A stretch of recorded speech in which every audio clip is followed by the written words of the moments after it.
Before you hear the rest of the conversation, you have some time to look at questions 7 to 10.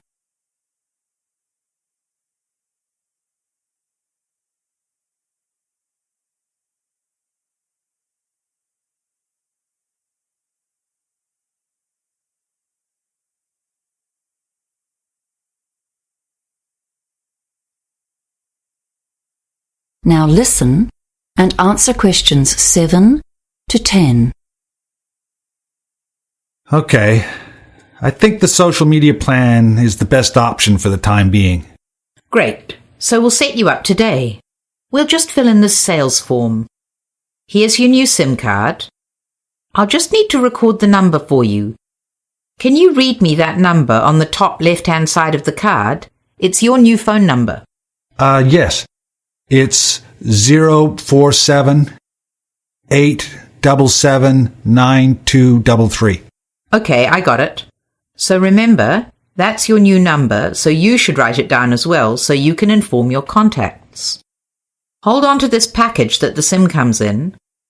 There's information on that about how to contact us, you know, just in case your phone gets lost or something like that. Oh, yes, that's important. So next, I'll need your name. Sure. It's Stephen. That's Stephen with a V. And my surname is Conway. That's Conway. Okay, that's cool. And your address, please? Well, at the moment, I'm living in temporary accommodation. Once I've found work, I'll be moving to a different place. Do you think that matters? Well, not really for now. But please let us know when you get a permanent address, okay? Yes, fine. So I'll give you my current address for now, then. It's 375 Thompson Avenue. Is that spelled Thompson?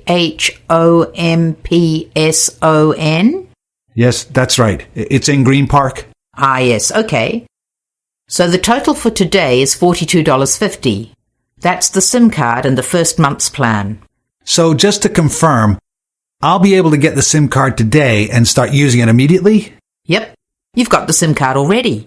Oh, yeah, right, sorry. Now let me see if I have enough cash. 10, 20, 30... No, it doesn't look like I have enough. I guess I'll have to put it on my credit card. Here you are. No problem. Just a moment. So just sign here, please. Now, do you want help putting the SIM card into your phone? That is the end of Section 1. Section 3.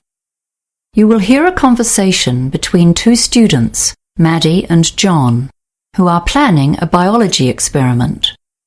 First, you have some time to look at questions 21 to 25.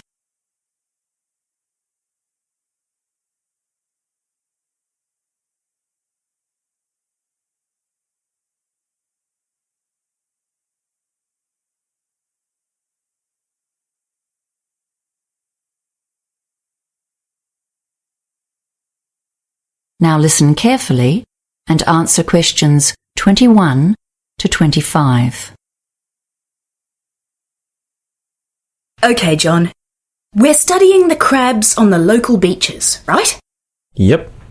And we've got this form to fill in.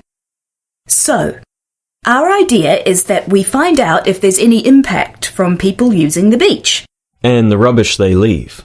And there's other rubbish too, like from passing boats.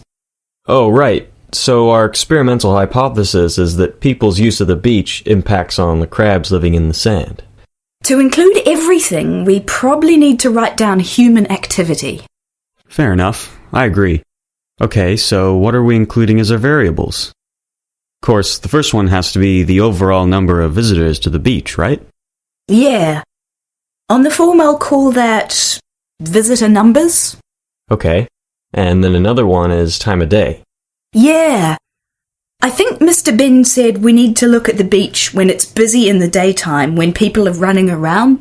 Those four-wheel bikes are charging up and down, so the noise levels are really high. Yeah. And again at night when it's quiet. Okay, fine. And I was wondering... What? What if some of the rubbish and food that people leave round is actually tasty for the crabs? Good thinking. So another variable is whether people actually feed the crabs without meaning to. How can we phrase that? People feeding the crabs? No, that won't do. They're not doing it on purpose. How about, food left on the beach? Yes, okay, but can we make that shorter? How about edible rubbish? Yes, good. So we need to have several beaches, don't we? You know, at least one that's hard for people to get to, that has almost no rubbish, and others with more visitors. Yes, that's right. Though, of course, there'll still be floating stuff from the sea on all the beaches and pollution from the passing boats, won't there? True. I guess we have to take those as constants. Well, we have 3 beaches to work with. The first one is the busy beach right in the town alongside the promenade. That'll be perfect for the high-use one. Right. Then there's the little bay around the corner that you can only reach on foot by going over the hill. So I guess not so many people visit that one. No, but some do. It's quite popular in summer for picnics. Yeah, so it gets a little use, but not that much. And do we have one where no one goes, as a control? Well, Mr. Ben has asked a farmer to let us go across his land to another one the public never gets to. Ah, right, I remember. It's called Sandy Point, isn't it? Yeah, that's right.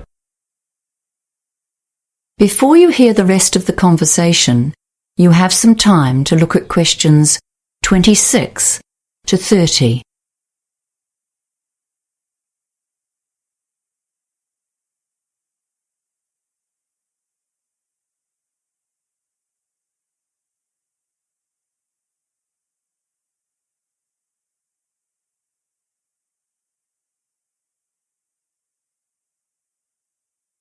Now listen and answer questions 26 to 30. Okay, so what's our experimental method? How are we going to judge if the crabs are affected or not? And how can we measure 3 beaches with 2 observers? Don't worry about that. My younger brother will help us out. He's really keen. So we'll need to count the crabs, or at least their holes in the sand, during a particular time period. Count how many we see. Yeah, okay. So we need to be precise about the time. And surely we need to choose a specific part of the beach to measure. Yeah, that's right. So we need things to measure the time and the area with, right? What else do we need to think about? Well, to compare the beaches properly, we'll need to visit them all first, won't we? To see the lay of the land. Because we also need to set the identical distance from the actual water's edge for each beach. And of course that will change as the tide goes in and out. Let's see. We'll need measuring tapes and string and little posts to mark the area. Shall we say 2 square meters, 3 or maybe 4 meters from the water's edge? That should give us some leeway with the tide coming in. And to do it properly, we'll each have to be in position at the same time, so we'll all need mobile phones to synchronize the observation periods and stopwatches to time the observation precisely. So, one more question. How are we going to see them at night? And will we need to count holes again in the dark? Oh, that's 2 questions. Sorry. Yes, well, we will need to count again each time. The holes come and go, apparently, as the crabs are quite mobile. They steal each other's homes too, so if a larger intruder comes along, the previous owner digs himself another hole. As for the night vision problem, the department's got goggles for that. So what else? Well, we need to think about timing, don't we?